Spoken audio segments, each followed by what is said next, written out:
வணக்கம். சற்று முன் கிடைக்கப்பெற்ற ஒரு மிக மிக முக்கியமான செய்தி ஒன்று வெளியாகியுள்ளது.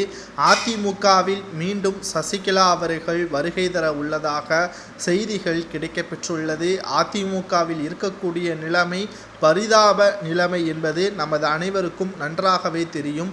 முதலாவதாக, எடப்பாடி என்ற துரோகியை விரட்டி அடிக்கும் வரை அதிமுக ஒரு இடங்களில் கூட வெற்றியடையாது என்பதை தான் ஆணித்தரமாக அதிமுகவின் தொண்டர்கள் கடுமையாக விமர்சனமும் செய்து வருகிறார்கள்.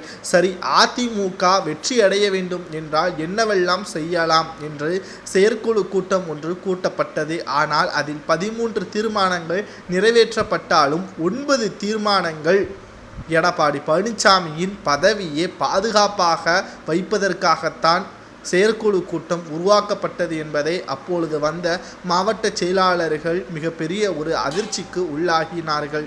நடந்து முடிந்த மக்களவை தேர்தலாக இருக்கட்டும், அதற்கு முன்பாக நடந்த தேர்தலாக இருக்கட்டும், அனைத்திலும் அதிமுக தோல்வியை தான் சந்தித்துள்ளது. 2026 சட்டமன்ற தேர்தலை எதிர்பார்த்து கொண்டிருக்கக்கூடிய அதிமுகவின் நிர்வாகிகளும் மாவட்ட செயலாளர்களும் தற்பொழுது எடப்பாடியின் செயலை பார்த்து மிகப்பெரிய ஒரு அதிர்ச்சிக்கு உள்ளாகியிருக்கிறார்கள். பெரிய அளவில் கூட்டணி வைப்பதற்கான எந்த ஒரு நடவடிக்கையும் இல்லை.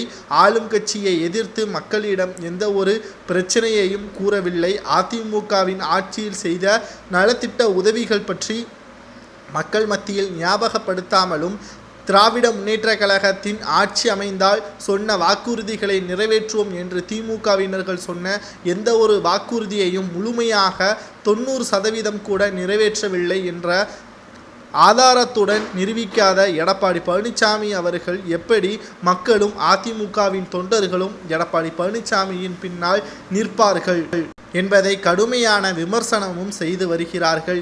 இந்த ஒரு சூழலில்தான் எடப்பாடி பழனிசாமி அவர்களுக்கு எதிராக சசிகலா அவர்கள் மீண்டும் அதிமுகவில் இணைய வேண்டும், அவருக்கு முக்கிய பதவிகளை கொடுக்க வேண்டும் என்று அதிமுகவின் சில முக்கியமான பொறுப்பில் இருக்கக்கூடியவர்கள் கருத்துக்களை பதிவு செய்து வருகிறார்கள். தொடர்ச்சியாக அதிமுகவில் நடக்கக்கூடிய ஒவ்வொரு பிரச்சனைகளும் எடப்பாடி பழனிசாமியை சுற்றி வருவதால் நிச்சயமாக எடப்பாடி பழனிசாமியின் தலை இதில் உருளக்கூடிய வகையில் அமைந்திருக்கிறது. அதிமுகவில் மீண்டும் சசிகலா அவர்கள் வருகை தந்தால் என்ன பதவி அவருக்கு கொடுக்கலாம் என்பதை நீங்களே கமெண்ட் வாயிலாக கூறுங்கள்.